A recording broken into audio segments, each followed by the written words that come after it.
میلاد کی محفل منعقد کرنے کا کیا ہوتا ہے کہ ہم لوگوں کو حضور علیہ السلام کی عظمت اور شان بتاتے ہیں، دنیا والوں کو بتاتے ہیں کہ ہمارے نبی علیہ السلام کی عظمت کیا ہے، ہماری شان کیا ہے، اور اللہ رب العزت نے ہمارے نبی علیہ السلام کو کیا عظمت اور شان عطا کی۔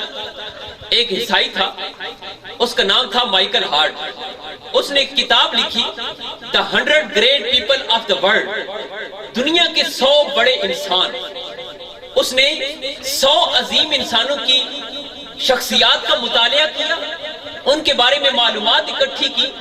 جب معلومات اکٹھی ہو چکی کہ اس کا پروگرام بنا کہ میں ایک کتاب لکھوں تاکہ رہتی دنیا تک لوگ ان عظیم انسانوں کی کردار، ان کی شخصیات کو پڑھ کر اپنی زندگیوں کو عظیم بنا سکے۔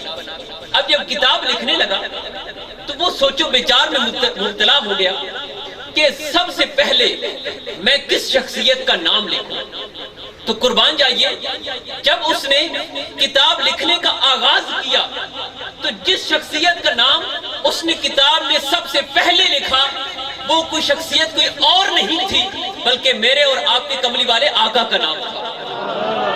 نعرہ تکبیر، نعرہ رسالت، نعرہ تحقیق، نعرہ حیدری، نعرہ غوثیہ۔ سب سے پہلے اس نے ہمارے آقا کا نام لکھا۔ جب کتاب پبلش ہو کر مارکیٹ کے اندر آئی تو تابڑ توڑ حملے ہونے لگے اور اسے دوست یار کہنے لگے کہ تو عیسائی ہے، حضرت عیسیٰ علیہ السلام کا کلمہ پڑھتا ہے، لیکن جب تو نے کتاب لکھی ہے تو سب سے پہلے تجھے چاہیے تھا کہ تو حضرت عیسیٰ علیہ السلام کا نام لکھے، لیکن تو نے ان کا نام نہیں لکھا، مسلمانوں کے نبی کا نام لکھا ہے۔ وجہ کیا ہے؟ تو اس نے کہا کہ ان 100 عظیم ہستیوں کے اندر آئنسٹائن بھی ہے، ان 100 ہستیوں کے اندر حضرت عیسیٰ علیہ السلام بھی ہیں، ان 100 ہستیوں کے اندر سکندر اعظم بھی ہے، لیکن سکندر اعظم صرف فتوحات کی دنیا میں پہلے نمبر پر نظر آتا ہے، آئنسٹائن صرف سائنس کی دنیا میں پہلے نمبر پر نظر آتا ہے، حضرت عیسیٰ علیہ السلام صرف عیسائیت کے مذہب میں پہلے نمبر پر نظر آتے ہیں۔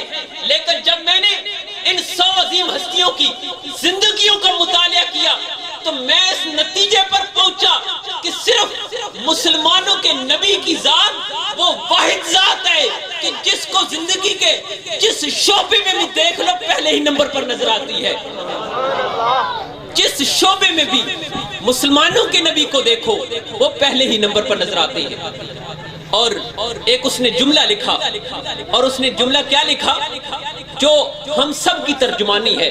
تھا وہ عیسائی لیکن ہمارے عقیدے کی بھی اس نے ترجمانی کی۔ اس نے کیا کہا جب سوال کیا گیا کہ تو نے مسلمانوں کے نبی کا نام سب سے پہلے کیوں لکھا ہے، تو اس نے کہا This is voice of my soul that Muhammad is the greatest human in the world۔ اس نے کہا کہ میں اور تو کچھ نہیں جانتا، لیکن جب میں کتاب لکھنے لگا تو میرے روح نے یہ آواز دی کہ اس کائنات کے اندر سب سے عظیم ہستی اگر کوئی ہے تو وہ محمد عربی کی ہستی ہے صلی اللہ علیہ وسلم۔